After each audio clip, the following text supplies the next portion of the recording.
Hi guys, welcome to my YouTube channel, and in this video guys, tuturuan ko kayo kung paano malaman kung anong Mac OS supported ang inyong PC. So para malaman guys kung hanggang anong Mac OS lang pwede yung specs ng PC nyo.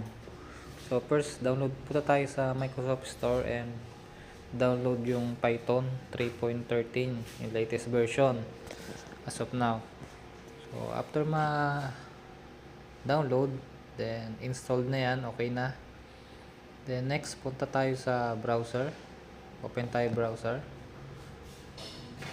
then type nyo guys itong OP, yan, OP Core Simplify. So punta tayo sa first page, yung GitHub page. Tapos ito, punta tayo dito sa code, then download zip, yan, download natin yung file.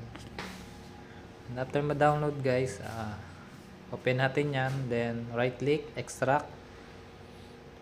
So yan, open natin yung folder, then open natin tong bat files. So yan, wait natin konti, then yan, piliin natin dito guys yung hardware report, yan 1, then tayo natin konti, then yan, yan, type E daw to export. So type natin E,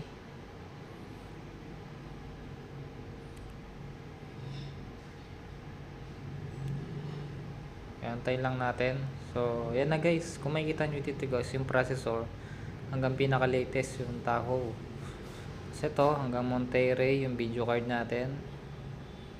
So yan, hanggang Monterey din to, itong internal. So ang pinaka dito guys, yung Monterey, yung hanggang Monterey yung gagamitin natin, dahil yung other peripherals natin ay hindi supported ng Tahoe. So go tayo sa Monterey na Mac OS. So sunod na video guys, tuturuan ko kayo kung paano mag-install ng Mac OS. So check lang yung description,